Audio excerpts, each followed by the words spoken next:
लक़द कान लकुम फ़ी रसूलिल्लाहि उस्वतुन हसनह। सदक़ल्लाहुल अज़ीम। सबसे पहले गुजारिश ये है कि माहौल को बिल्कुल संजीदा बनाने की कोशिश करें। ये महफिल पाक है, इसको निस्बत रसूल पाक से है। इसकी बड़ी अज़मत व शान है, इसकी शौकत बहुत है। इस महफिल में अपनी बात कोई ना करे, बल्कि किसी और की सुने ना। करे तो हुजूर की बात और सुने तो हुजूर की बात। सुभान अल्लाह, सुभान अल्लाह। कोई दूसरे को खामोश न करे, बल्कि हर शख्स खुद खामोश हो जाए।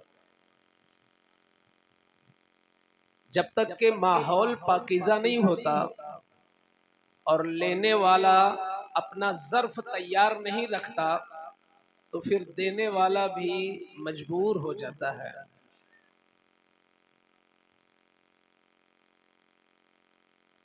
अगर जगह खाली हो तो जिन्हें जगह मिल जाए तो वो बैठ जाएं, क्योंकि बैठकर सुनने का लुत्फ अलग होता है। एक उम्मती को अपने आका की बारगाह में दुरूद किस अदब से पढ़ना चाहिए और किस खुलूस के साथ पढ़ना चाहिए, अगर आपको कुछ पता है तो उसी खुलूस व प्यार के साथ इस तरह दुरूद पढ़े कि आपका दिल गवाही दे दे कि मेरी दुरूद कबूल हो गई है। पढ़े बुलंद आवाज से, अल्लाहुम्मा सल्ली अला सय्यिदिना व शफीइना व तबीबिना व मौलाना व मलजाना मुहम्मदिन मअदनिल जूद वल करम व आलिहि व बारिक व सल्लिम सल्लल्लाहु तआला अलैहि वसल्लम।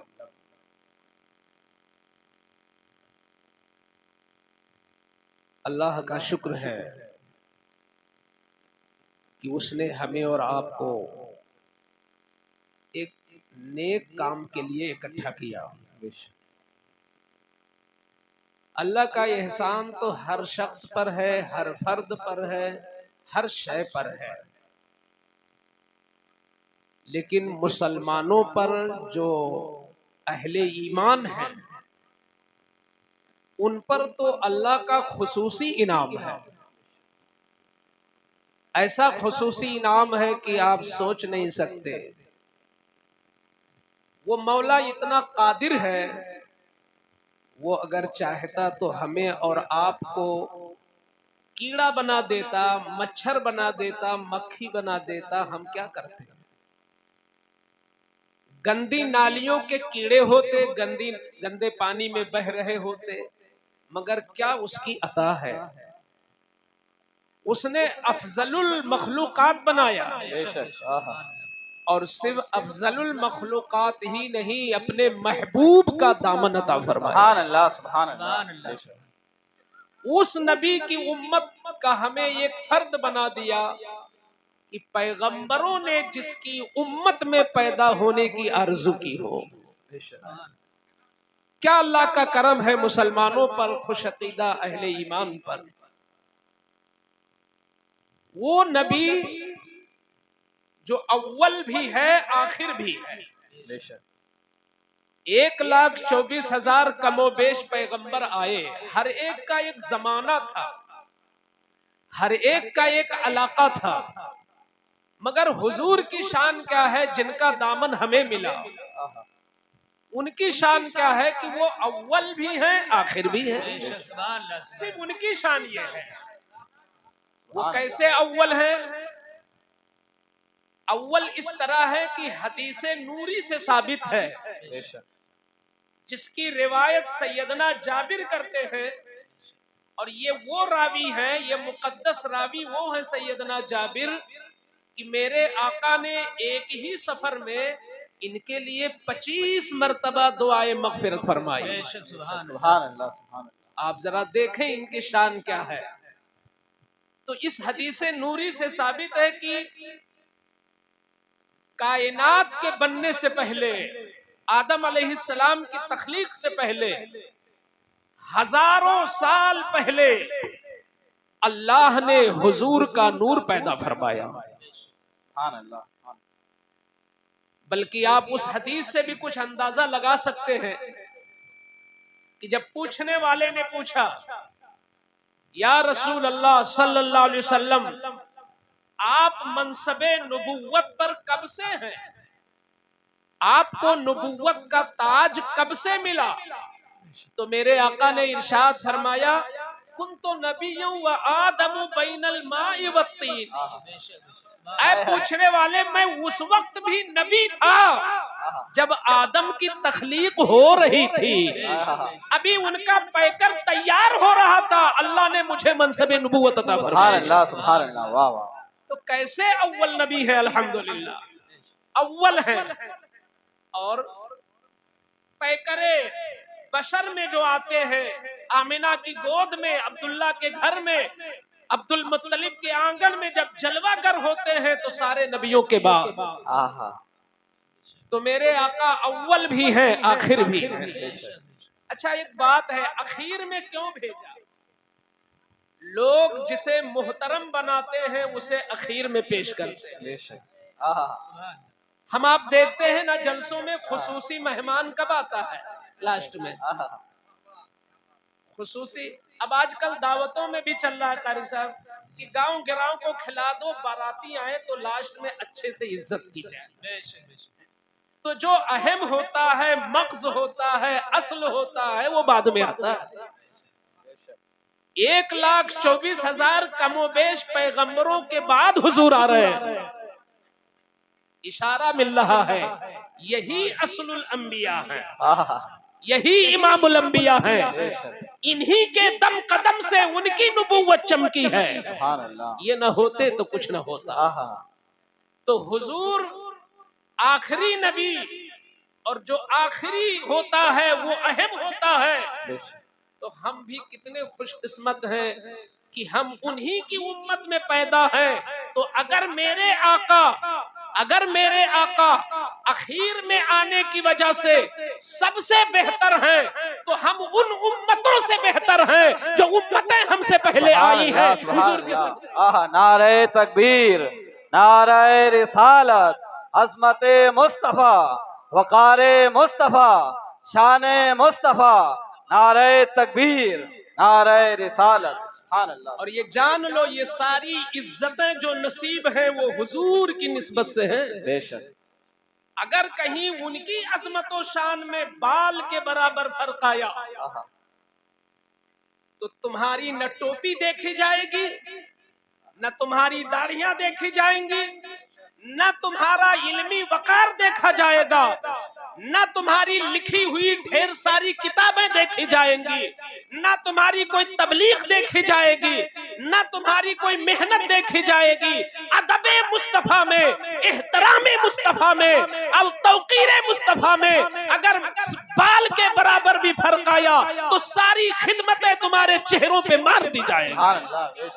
हुजूर के सुभान अल्लाह, बेश जो कुछ है शान मुस्तफा है। बल्कि कल कयामत के दिन थी, कल कयामत के दिन, बल्कि कयामत का जो वकूअ भी होगा, अल्लाह इसका मोहताज नहीं कि तराजू रखा जाए और ज़ैद व बकर का अमल तौला जाए। फरिश्ते गवाह हैं, उनका रजिस्टर काफी है। वो अल्लाह कादिर मुतलक है, किसी को एतराज का हक नहीं है। जिसे चाहे जन्नत दे, जिसे चाहे जहन्नम दे। मगर उसके बावजूद 50,000 साल के बराबर कयामत का दिन जो कायम होगा वो मुस्तफा की शौकतों के इजहार के लिए होगा और सिर्फ शान मुस्तफा के लिए होगा। सुभान अल्लाह, सुभान अल्लाह, बेशक। इसीलिए अगर आप कुरान का मुताला करेंगे तो जगह जगह आपको तौहीद से कहीं ज्यादा शान रिसालत पे जोर है। बेशक, सुभान अल्लाह। अल्लाह ने अपने नबी, बल्कि मैं तो ये देखता हूं कि जिन्होंने गलतियां की, जिन्होंने जुल्म किए, वो तो माफ कर दिए। गुनाह करने वाले, जुल्म करने वाले, पत्थर फेंकने वाले माफ कर दिए गए। मगर एक जुमला गुस्ताखी का बोलने वाला, न उसे तौफीक तौबा हुई। आए है। आप गौर नहीं करते, ये कौन लोग हैं मक्का में? ये मक्का में कौन लोग हैं? ये मक्का में वो बदतरीन लोग हैं जिन्होंने आकाए करीम के गले में फंदा डाला, नबी का दम घुटने लगा, फंदा डाला रस्सी का, नबी का दम घुटने लगा। हुजूर सजदे में गए और ऊंटनी की ओझड़ी उठा के आपकी पुष्ट में रख दिया गया। क्या नहीं हुआ मेरे आका के साथ? नबी तबलीग करते हैं तो उनको बदनाम किया जा रहा है। मैदान उहुद में आपके चेहरे को जख्मी किया गया, दुश्मन ने होंठ जख्मी किया, दंदाने मुबारक शहीद हुए, खून गिरा, मगर क्या मेरे आका ने बद्दुआ की? बद्दुआ नहीं की। अगर हुजूर बद्दुआ कर देते तो उनकी हिलाकत में कोई शक नहीं था, जमीन खुल जाती, वो दब अंदर घुस जाते, आसमान गिर जाता। मगर मेरे आका ने जब हाथ उठाया तो क्या कहा? अल्लाहुम्मा गफिर, अल्लाहुम्मा गफिर, ऐ मेरे मौला तुम माफ कर दे, ऐ मेरे मौला, अल्लाहुम्मा इहदी कौमी, ऐ मेरे मौला मेरी कौम को हिदायत दे। बेशक बेशक। जरा हुजूर की शाने अता भी तो देखो, वो पत्थर मार रहे हैं और हुजूर उनको अपनी कौम कह रहे हैं। बेशक। अल्लाहुम्मा इहदी कौमी, मेरे आका ने नहीं कहा इन पत्थर मारने वालों को हिदायत दे, इन जालिमों को हिदायत दे, बल्कि कह रहे मेरी कौम को हिदायत दे। गोया पत्थर मार रहा है मगर हुजूर उसे अपनी कौम में शुमार कर रहे हैं। अल्लाह मेरी कौम को हिदायत दे दे, ये मुझे जानते नहीं हैं। लेकिन जब कोहे सफा पर खड़े होकर मेरे आका ने ये ऐलान किया कि अल्लाह एक है और मैं उसका आखिरी नबी हूं, मैं खातमुन नबीयीन हूं, तो उस वक्त सगा चचा था ना अबू लहब? बोले सगा चचा था ना? सब लोग, इसमें कोई शक नहीं है, सगा चचा था। उसने क्या जुमला बोल दिया? तब्बल्लक अलिहाजा जमाअतना, गुस्ताखी कर दिया कि तुम्हारे लिए हलाकत हो क्या, इसीलिए जमा किया था। अब गुस्ताखी किया सगे चचा ने। पैगंबर तो खामोश है, रसूलुल्लाह तो खामोश है, मगर क्या मकबूलियत है अल्लाह की बारगाह में हुजूर की कि जमीन पर दुश्मन गुस्ताखी करे, जवाब अल्लाह दे रहा है। बेशक, सुभान अल्लाह सुभान। पूरी सूरते तब्बत यदा अबू लहब की मजम्मत में उतर गई। यहाँ से हम मुसलमानों को एक सबक मिला कि हम डरे शाने रिसालत में, हम डरे शौकते मुस्तफा में, हम डरे मुस्तफा के मामले में कि सगे चचा ने एक जुमला कहा तो रब्बे कदीर ने कयामत तक के लिए उसकी मजम्मत में पूरी सूरत उतार दिया। अरबो अजम की दुनिया में हर रोज लाखों मर्तबा अबू लहब को बुरा कहा जाता है। अबू लहब ने एक बार बुराई की मगर कयामत तक अबू लहब की बुराई होती रहेगी। ये है शान मुस्तफा। नारे तकबीर, नारे रिसालत, जश्न ईद मिलादुन नबी, नारे तकबीर, नारे रिसालत। मैंने ये तमहीदी कलमात इसलिए कहा कि महफिल से आवाजें आ रही थी। ये जिक्र रसूल की महफिल है। बुजुर्गों ने लिखा है कि जब कभी भी मिलादे मुस्तफा में बैठना नसीब हो तो दिल साफ करके और दिल खोल करके इस अंदाज में बैठो कि तुम ये सोचो कि अगर मैं हुजूर के जाहिरी जमाना में होता और हुजूर के सामने बैठने को मिलता तो मेरे दिल की कैफियत क्या होती। वही कैफियत आज भी पैदा करने की कोशिश करो। यानी अगर हुजूर के जमाने में हम बैठते हुजूर के सामने तो मेरे दिल का हाल क्या होता, कितना खुशू खुजू होता, कितनी मोहब्बत होती, कितनी ताजीम होती। तो उसी तरह ताजीम महफिल मिलाद में भी होनी चाहिए। सुने, मेरे आका सल्लल्लाहु अलैहि वसल्लम की जाहिरी जिंदगी 63 साल, अगर उसे हम तकसीम करें तो 3 हिस्सों में बांट सकते हैं। जो पहला हिस्सा है 40 साल, उसमें अल्लाह के नबी ने किसी से बताया नहीं कि मैं नबी हूं, किसी से नहीं बताया मैं नबी हूं,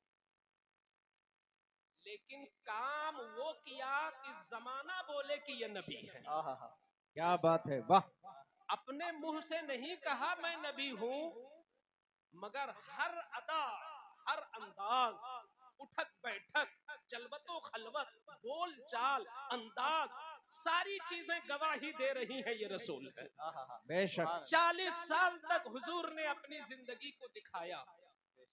जमाना कौन सा था वो? अल्लाहु अकबर, शर्रो फितना का जमाना था। मगर उस माहौल में भी मेरे आका को मोहम्मद बिन अब्दुल्ला, कम लोग कहते थे, सादिको अमीन ज्यादा कहते। बेशक हक है। सादिको अमीन किरदार की बुनियाद पर। आज मुसलमान पूरी दुनिया में 25% है, यानी अगर 4 आदमी कहीं से आए तो हर चौथा मुसलमान है। और यहूदी कितने हैं? 2%। लेकिन आप अगर गहराई में जाओ तो दुनियावी एतबार से कामयाब कौन है? आप आगे हो कि यहूदी आगे है?